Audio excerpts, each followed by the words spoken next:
Je m'appelle Ludwig Schleffli. Je suis un géomètre suisse.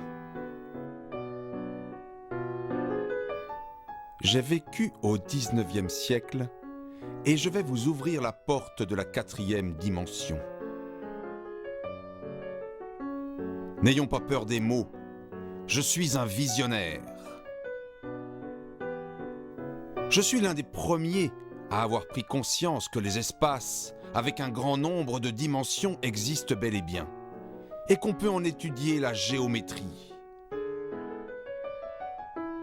Les êtres plats qui vivent dans un plan peuvent bien comprendre l'existence des polyèdres de dimension 3.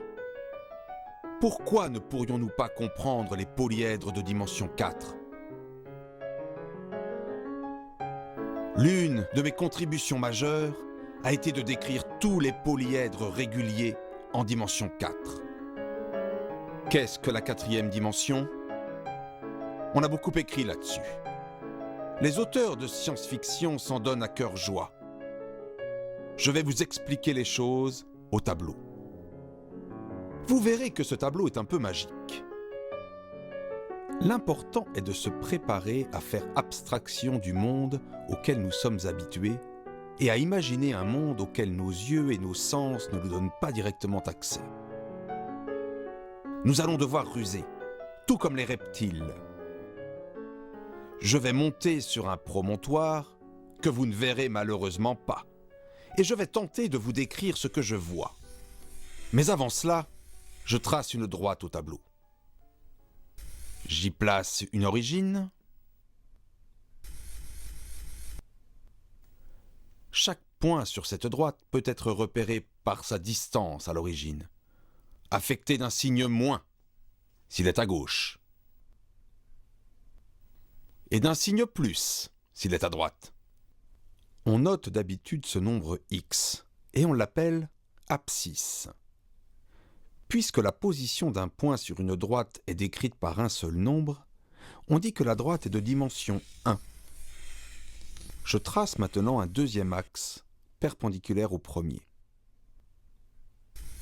Chaque point du tableau est maintenant décrit parfaitement par deux nombres, qu'on note traditionnellement x et y, l'abscisse et l'ordonnée. Le plan est de dimension 2. S'il vous fallait expliquer à un être qui habite sur une droite ce qu'est un point du plan qu'il ne connaît pas, vous pourriez tout simplement lui dire « Un point du plan, c'est juste la donnée de deux nombres. » Passons à la 3e dimension. La craie écrit dans l'espace et trace un 3e axe, perpendiculaire aux deux autres. Un point de l'espace est décrit par 3 nombres, x, y et z. On pourrait dire aux reptiles, curieux de savoir ce qu'est notre monde, un point de l'espace, c'est juste 3 nombres. Passons à la 4e dimension. On peut bien essayer de tracer un 4e axe, perpendiculaire aux autres, mais c'est impossible. Alors, il nous faut procéder autrement. Bien sûr, on peut tout simplement dire qu'un point dans l'espace de dimension 4, c'est juste la donnée de 4 nombres, x, y, z et t. Cela ne nous éclaire pas beaucoup. Cependant, nous allons essayer de nous faire une intuition de cette géométrie malgré tout. Une première méthode pour comprendre est de procéder par analogie. Voici un segment, puis un triangle équilatéral.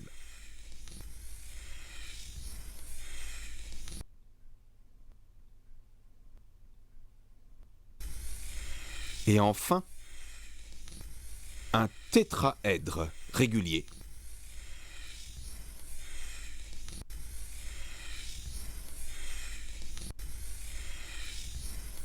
Notre tableau magique nous permet de le dessiner dans l'espace. Comment continuer la série en dimension 4 ? On peut observer que le segment, le triangle, le tétraèdre ont 2, 3 et 4 sommets respectivement. On peut donc essayer de continuer avec 5 sommets. Essayons. Dans le segment, le triangle ou le tétraèdre, une arête joint tous les sommets 2 à 2. Nous devons joindre les 5 sommets entre eux. On compte une arête, 2, 3, 4, 5, 6, 7, 8, 9, 10 arêtes. Dans le tétraèdre, il y a une face triangulaire pour chaque triplet de sommet.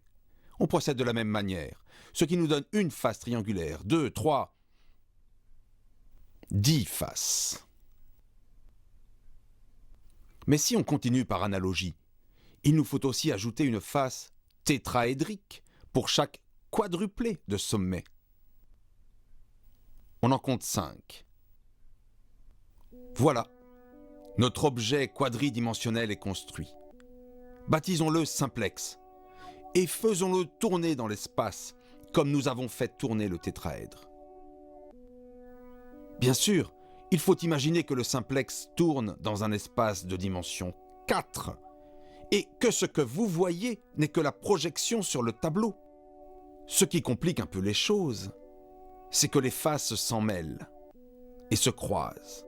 Et oui, il faut un peu d'expérience pour voir en dimension 4.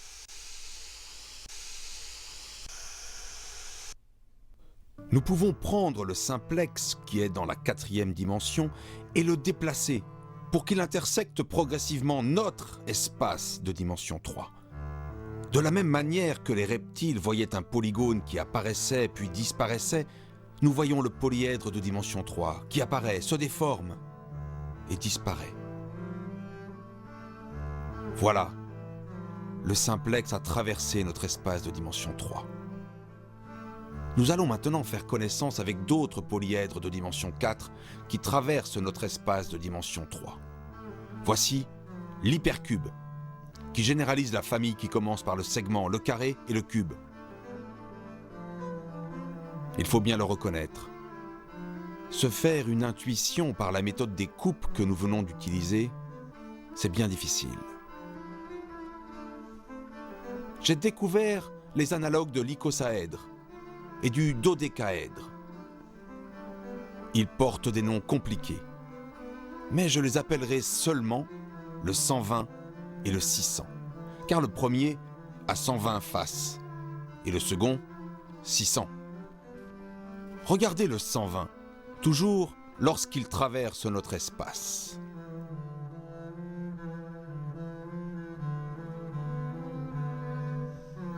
Et voilà le 600. Bien sûr, quand je dis qu'un polyèdre de dimension 4 a 600 faces, je parle de ses faces tridimensionnelles. Oui, ces 600 faces sont autant de tétraèdres. Le 120, lui, est constitué de 120 dodécaèdres. Nous apprendrons plus tard à mieux les connaître.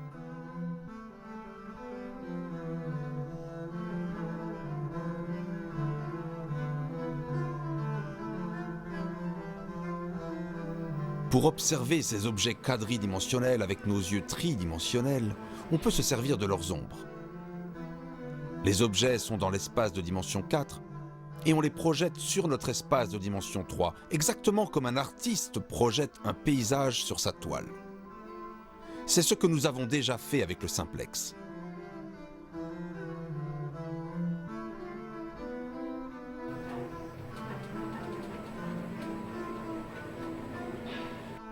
Voici l'hypercube. Bien sûr, il tourne dans l'espace pour qu'on puisse en apprécier les détails. Vous voyez par exemple que l'hypercube a 16 sommets.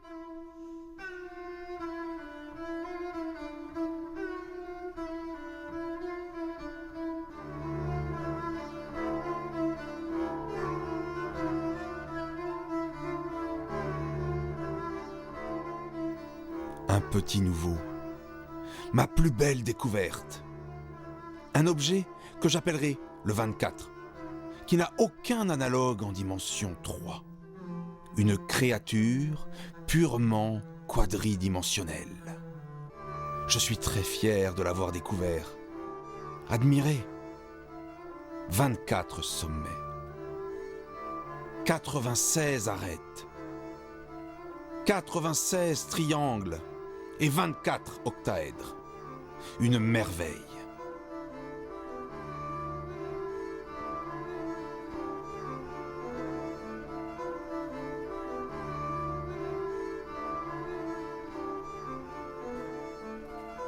Voici l'ombre du 120, dans toute sa majesté. Majesté complexe, il faut bien le dire.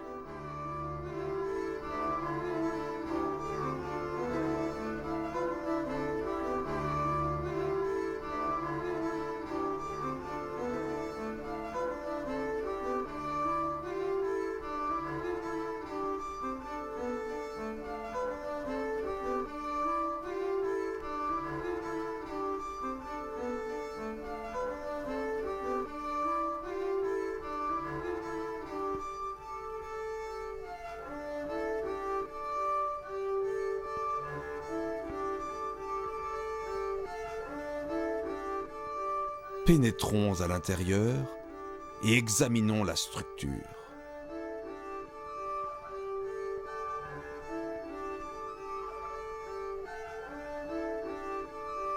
Admirez.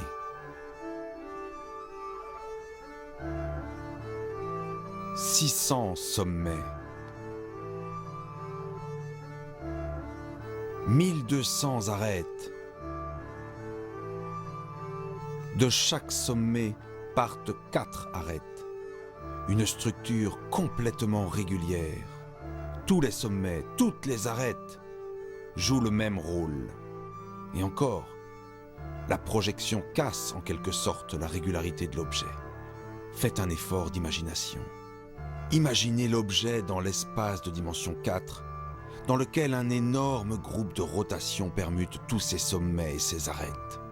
Voici le champion, le 600.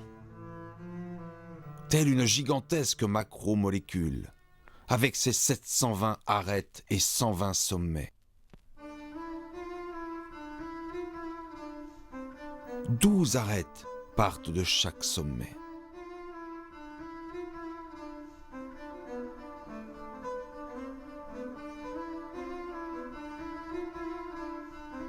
Mais notre aventure avec les polyèdres de dimension 4 ne va pas se terminer là, car il y a fort à parier que leur projection stéréographique nous en donne une meilleure intuition encore.